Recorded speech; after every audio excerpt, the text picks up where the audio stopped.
All protocols observed. My name is Happy Kambule, and this is another edition of 10-Minute Happy Hour. In today's episode, we're going to be discussing and diving deeper into some of the election manifestos the political parties have put forward. We're going to be looking at the ANC, the EFF, as well as the DA.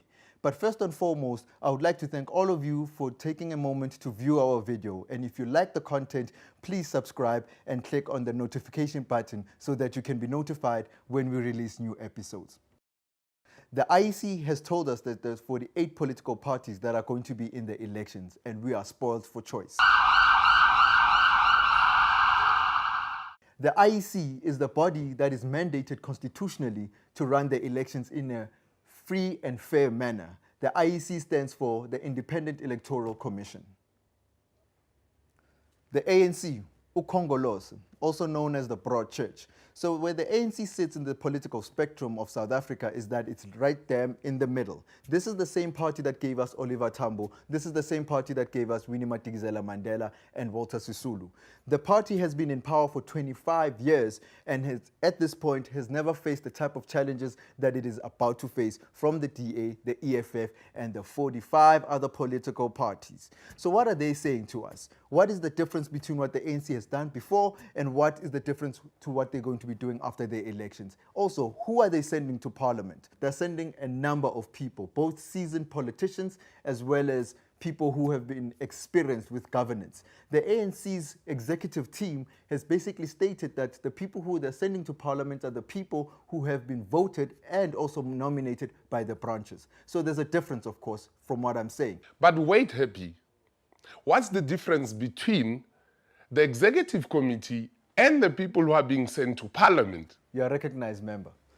Basically, the difference is that the National Parliamentary List is what is drafted by the National Executive Committee or the Central Command for any other political party. This is the superseding structure within each political party that makes the decisions about who goes to parliament in the order in which they appear on the list. And what the IEC does, it basically allocates the seats of the people who are on that list based on the proportion of votes the party got. So if you appear number 1 on the list, you are the first person to get a seat in parliament.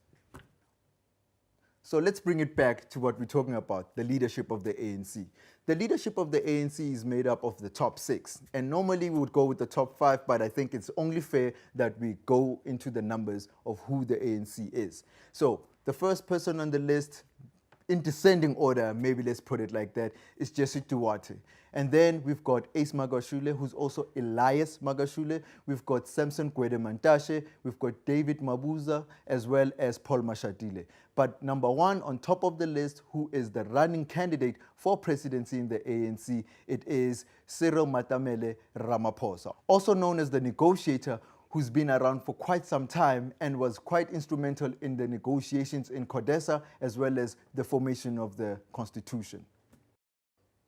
So, looking at the ANC's manifesto, we've seen a number of things, but we've not seen enough about environmental issues. How they're reflecting environmental policy is quite interesting. In fact, when they look at climate change, they're only talking about supporting initiatives around climate change. They're looking at the just transition as a supporting secondary concern, and largely they've been looking at what happens in the electricity supply industry as it results to climate change. We're looking at the greenhouse gas emissions. They don't have any emission reduction percentage outcomes around what they're going to do around climate change, nor do they have anything about air pollution.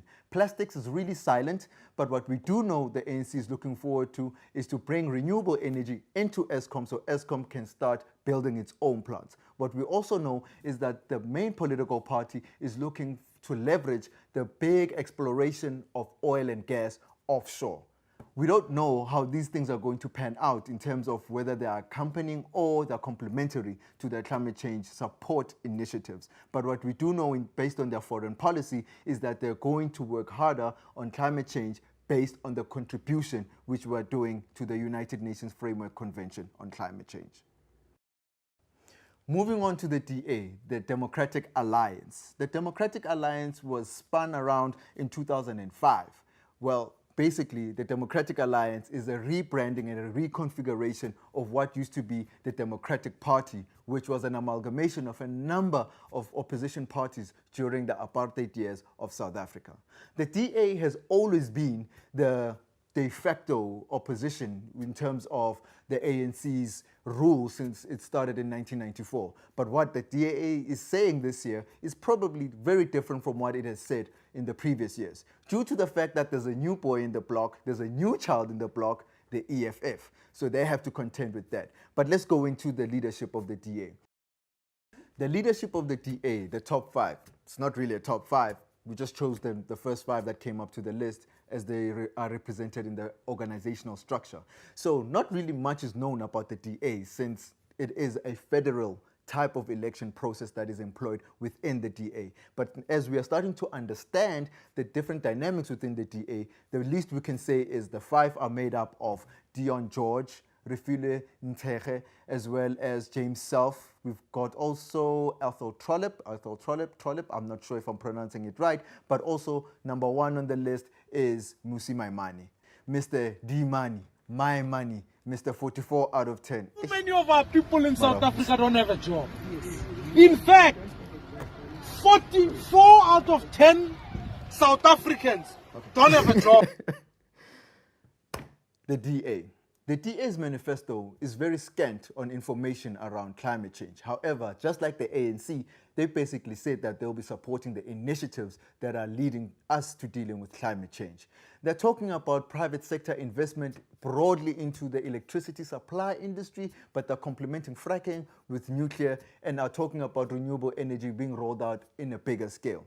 They're looking at other measures around water reticulation around South Africa, but also what they're talking about is desalination plants around the coast. We're not particularly sure how this is going to be achieved, but it is something that they've put into their manifesto. They're thinking about these issues. How they're going to be dealing with clean air and clean water and a clean environment is something they just pay lip service to, because we've got no specifics and policy proposals exactly on how it's going to be done. Let's move on to the EFF. The new kid on the block. Well, not so new anymore, because in 2014, when they first contended for general elections, they got 25 seats, and they have changed the South African political landscape forever. Basically, the EFF is a party which is a Marxist-Leninist party, and that means that if the DA is on the right of the ANC and the ANC is in the middle, the EFF is in the far left. And basically what they want is to own, well, rather not them, but the state owns all economic sectors and resources that are key to the country's development. The EFF comes from a long history, a history which basically starts right after they were expelled, at least as a grouping, from the ANC Youth League by the ANC. I'm not going to go into the details of what essentially happened, but after Julius Malema, also known as Juju, was expelled along with Floyd Shivambu and others, they then started the Economic Freedom Fighters. While I'm still talking about the EFF's top five, or rather talking about Floyd and Julius Malema, I might as well tell you about who is in the EFF top five. The EFF top five is made up of Ahmed Gadi, also made up of Leanne Mathis, I think it's Mathis or Mathis, I might be incorrect in that one, but please do correct me if you can, as well as Floyd Shivambu and Hlengiwe Mkalapi. At number one, there's Julius Malema, Julius Sello Malema, Juju, also once touted as the kingmaker in the 2016 municipal elections, because his particular political party was able to shift the balance of powers in the municipal elections. What do they want? What does the EFF want other than the entirety of land in South Africa and broadly Africa? Well, the manifesto's got a few things to say. The difference with the EFF's manifesto is the fact that its manifesto is very limited on the framing and the narrative and the literary wordplay that the ANC and the DA employs. What the EFF's manifesto is lacking in that eloquence of verbosity and wording, it's got in specifics around timeframes, milestones, as well as percentage reductions or numbers of things they want to do.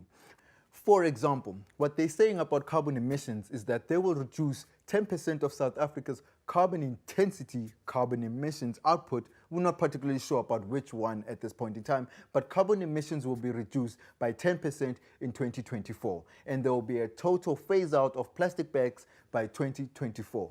Remember that the year 2024 is the next time we will be having elections. So by that time, we should be able to hold them accountable should they get into parliament and then become the rulers of South Africa. What they're also saying is that they take it into consideration that South Africa is a chief emitter of emissions around the world, and they are looking to make sure that we address our emissions. However, they are looking into further using nuclear and coal together, and they're also not looking to renew or discuss anything concerning the unbundling, separation, and or breaking up of Eskom. They will be cancelling all contracts with renewable energy power producers. In fact, they'll be cancelling any and all contracts with all independent power producers in South Africa. They're making sure that the ownership of the mines and the land stays within the state hands, meaning that any other function that Eskom does will still remain in state hands. Now, let's go into the honorable mentions, and I'm going to pick one of the honorable mentions over all of them. So let's start with, let's say, COPE. With COPE in mind, the Congress of the People, a party that was started right after Thabo Mbeki got removed, or rather, not even removed, but didn't get a third term in the ANC. There was a faction within the ANC that felt that if Jacob Zuma were to take the helm, things will go really bad for the movement of the ANC. Currently, the COPE is run by Musiwa Lekota, also known as Terror Lekota, terrorizing the terrorists. And he made sure that when he started off with COPE, he would be basically the value add as well as the principled organization that South African politics needs. What COPE is saying about climate change in its manifesto is quite progressive. In fact, out of all the political parties that we've seen, or rather discussed so far, COPE has been the most progressive. It's talking about making sure that it's going to limit all carbon emissions within South Africa within 12 years. I'm not sure if that links in with the peak plateau and decline trajectory that South Africa already has, but it is a much bigger and stronger commitment than we have seen from any political party. They're talking about also expanding the use of off-grid technologies such as solar and wind in order to satisfy our energy use needs, particularly making sure that we achieve universal access to electricity. In fact, COPE even goes even further to say that maybe the problem within Eskom is not necessarily the entire animal, but rather the generation function, which should be removed, and the whole other transmission and distribution network should be kept by the state. So COPE has been quite progressive in terms of what it's been thinking for the size of the party that it is. And in fact, a lot of analysts are speaking about whether or not COPE can survive these elections and whether or not it can receive the necessary mandate and relevance that it needs to continue its work. The other honorable mentions, funny enough, quite a few of those are not necessarily located in Gauteng. But the first one is the Patriotic Alliance. It was made up, created, organized by Kenny Kunene and Gayton McKenzie. A lot of stories around that, not going to go into it, but it's been quite crucial and quite important to the different dynamics that are playing out in the Nelson Mandela Bay. Moving on. Remember Auntie Pat, Patricia de Lille? Yeah, she's back. She's got a new party called the Good Party. Good. Good? Good. That's it. And basically, what she has started to do is mobilize her key constituency within the Western Cape in order to get her back into parliament. And also maybe the provincial legislature. We're not sure what happened after her divorce with the DA. The other political party that we could be looking at is the BLF, which is a very far right, far left, depending on how you want to look at it, Black Consciousness Party. It is very race-based and also is talking about climate change in a very different light from all the other political parties. That is run by Andile Ncitama. We can also take a short look at other political parties. In this case, let's maybe look at Themba Godi's APC, which has struck a new alliance with Transform RSA, which is led by Adil Nchabaleng. But let's basically say that these political parties are starting to shape up and are starting to campaign a lot more closer to the elections, and they'll be looking for your votes. They'll be making you promises and giving you campaign angles. What we are doing here as Greenpeace is merely just sharing information. We do not endorse any political party or any particular positioning of any political party.